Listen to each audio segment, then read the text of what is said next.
पश्चिम बंगाल सरकार और प्रदर्शनकारी डॉक्टर्स के बीच में सहमति बन गई है। बंगाल सरकार ने डॉक्टर्स की कई मांगों को मान लिया है। डॉक्टर्स और मुख्यमंत्री ममता बनर्जी के बीच में लगभग 5 घंटे तक बैठक हुई, जिसके बाद सीएम ने कहा कि कोलकाता के पुलिस कमिश्नर, उत्तरी कोलकाता डीसीपी हटाए जाएंगे। स्वास्थ्य विभाग के 2 बड़े अधिकारियों को हटा दिया गया है। इसके अलावा डॉक्टर्स की कई और मांगे भी थी, जिसे सरकार ने मान लिया है, लेकिन प्रिंसिपल हेल्थ सेक्रेटरी को लेकर मामला फंस गया है। बैठक के बाद सीएम ममता बनर्जी ने प्रदर्शनकारी डॉक्टर्स से अपील की कि वो काम पर लौटें, लेकिन डॉक्टर्स ने कहा कि अभी हड़ताल जारी रहेगी। मान मनोबल की जितनी भी कोशिशें हुई, सब धरी की धरी रह गई, क्योंकि सारी कवायद इसलिए थी कि हड़ताल खत्म हो, डॉक्टर्स ड्यूटी पर लौटें, लोगों को इलाज मिले, लेकिन ये नहीं हो सका। में भी उसको 3 ऑफिसर को ट्रांसफर का बात हटाने के बाद किया, लेकिन हम 2 मान लिया। इससे ज्यादा हम क्या कर सकते? हम 99% मान लिया। हम यहाँ पर बता देना चाहते हैं West Bengal junior doctor front की तरफ से कि जब तक स्वास्थ्य भवन पूरा का पूरा साफ नहीं हो जाता, हम यहाँ से नहीं जाएंगे।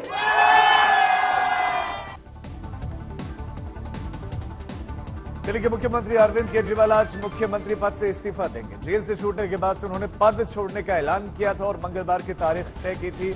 इस्तीफे से पहले कल अरविंद केजरीवाल में उनकी पार्टी के चिंतन मंथन हुआ। राजनीतिक कार्य समिति की बैठक हुई, जिसमें विधायकों से मुलाकात भी हुई। केजरीवाल ने सभी विधायकों से 1-to-1 बातचीत की और मुख्यमंत्री पद के लिए नाम पर सुझाव मांगे। दिल्ली का अगला सीएम कौन होगा, ये अभी तक साफ नहीं हो पाया है। आज विधायक दल की बैठक होगी, जिसमें नेता चुना जाएगा और फिर शाम को अरविंद केजरीवाल पद छोड़ेंगे।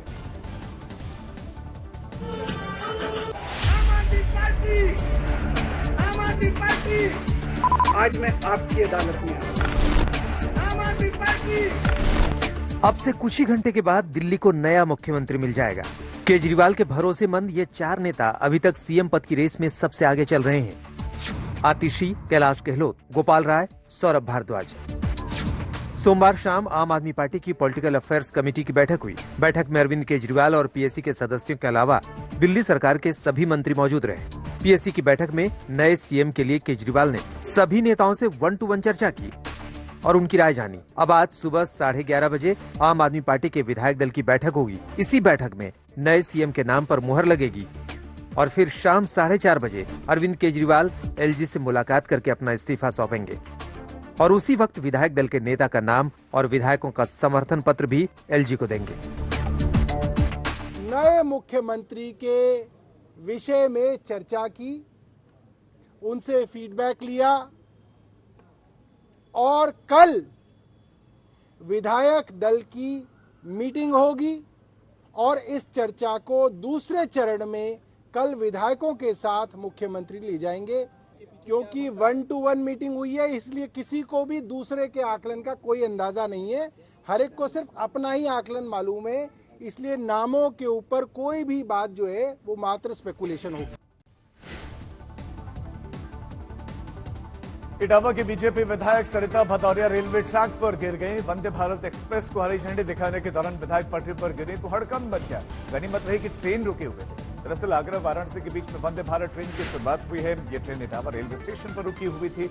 वहां पर भी ट्रेन को फ्लैग ऑफ करने का कार्यक्रम था। इसी दौरान विधायक सरिता भदौरिया समेत कई अन्य लोग वहां पर हरी झंडी को लेकर खड़े हुए थे, तभी वो नीचे गिर गए। विधायक को किसी ने धक्का दिया या फिर उनका पैर फिसल गया, ये अभी तक पता नहीं चल पाया, लेकिन समाजवादी पार्टी और बीजेपी के कार्यकर्ता इसको लेकर भिड़ गए। स्टेशन पर काफी भीड़ थी, इसलिए तुरंत ही मामले को रफा दफा किया गया। दोनों गुटों को पुलिस ने समझा दिया।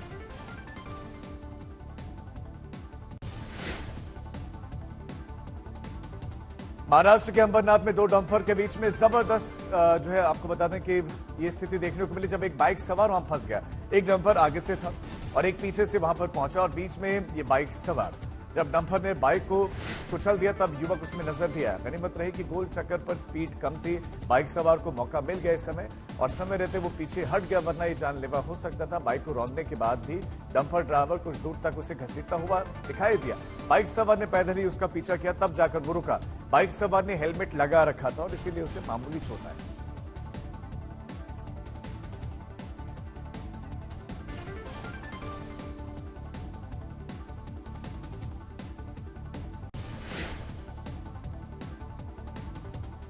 जयपुर में तेज रफ्तार कार ने मां बेटे को टक्कर मार दी और हादसे में महिला की मौत हो गई, जबकि युवक गंभीर रूप से घायल हो गए। दोनों ही सड़क पार कर रहे थे। बीच पर बनी हुई डिवाइडर लाइन पर आकर रुक गए और गाड़ियों के निकल जाने का वो इंतजार करने लगे। तभी तेज रफ्तार स्कॉर्पियो ने दोनों को टक्कर मार दी और धक्का लगते ही युवक कई मीटर दूर जा गिरा। महिला सड़क पर ही डाउन लाइन पर गिरी और आगे से कुछ और गाड़ियां भी आ रही थी, लेकिन उन्होंने ब्रेक लगा दिया और हादसे के बाद स्कॉर्पियो सवार वहां से भाग निकला। हालांकि वहां पर एक ट्रैफिक कर्मचारी भी था, लेकिन वो उन्हें रोक नहीं सका।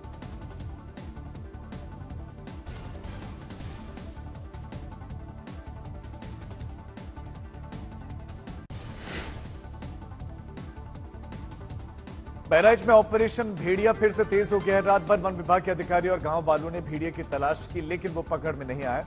बहराइच के गांव में लगातार भेड़िए का आतंक जारी है और रात के अंधेरे में वो हमला करते हैं, उसके बाद भाग जाते हैं। लखनऊ और आसपास के विशेषज्ञों को 3 भेड़ियों को पकड़ने में लगाया गया है, लेकिन वो भी अब तक भेड़िए को पकड़ नहीं पाए।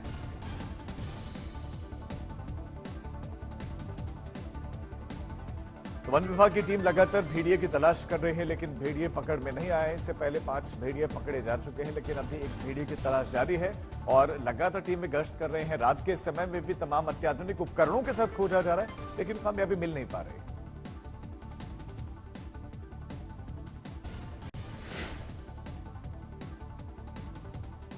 यूपी के हमीरपुर में लकड़बग्घे ने हमला कर दिया। लकड़बग्घे के हमले में 40 भेड़ों की मौत हो गई।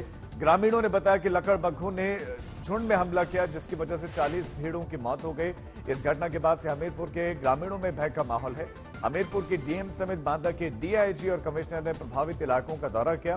वन विभाग के अधिकारियों को आदेश दिया गया कि लकड़बग्घों को जल्द से जल्द पकड़ा जाए और साथ ही उनका रूट क्या था, वो कहां से आए थे, कैसे यहां पर आए थे, ये पता लगाया जाए।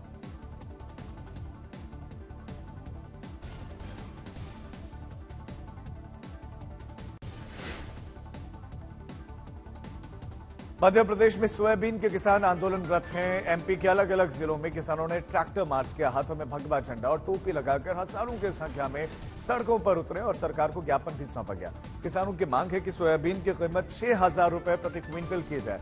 आगर मालवा में किसानों का मार्च जब सड़क पर निकला तो रास्ता जाम हो गया।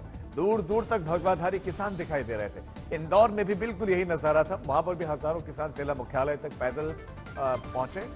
ट्रैक्टर के साथ जब किसान शहर में घुसे तो इंदौर शहर भी थम सा गया। अपनी मांगों के संबंधित एक ज्ञापन भी किसानों ने दिया और उसके बाद लौट गए और अब बड़े आंदोलन की चेतावनी भी दी है।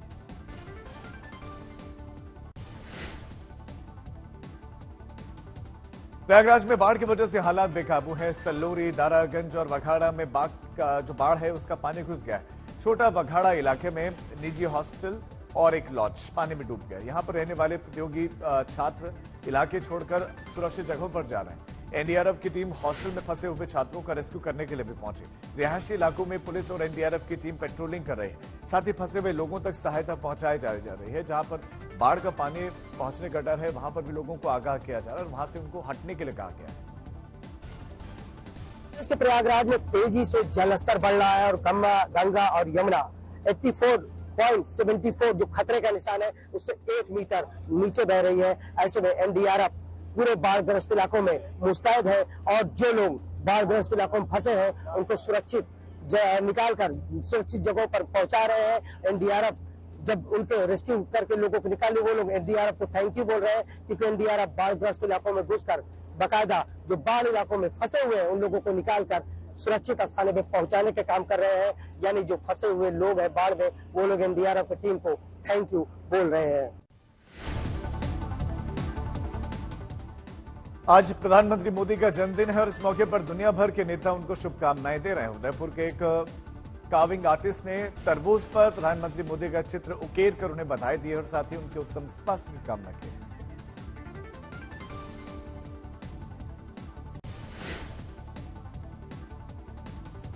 अमेरिका के टेक्सास में गैस में एक पाइपलाइन में आग लग गई और ये आग डियर पार्क और लापोर्ट के बीच में बिछी हुई पाइपलाइन में लग गई और आग की वजह से क्या हुआ वो आप तस्वीरों में देख भी सकते हैं। आग की लपटें कई फीट ऊपर उठ रही थी।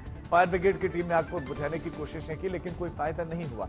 इस पाइपलाइन को ह्यूस्टन की कंपनी मैनेज करती है। आग बुझाने के लिए पाइपलाइन में गैस सप्लाई रोक दी गई थी, जिसकी वजह से एनर्जी का संकट हो गया, लेकिन आग बुझी नहीं। एक अधिकारी ने बताया कि जब गैस निकल जाएगी तो आग अपने आप बुझाएगी, इसीलिए गैस की पूरी तरह से निकलने का इंतजार किया जा रहा है।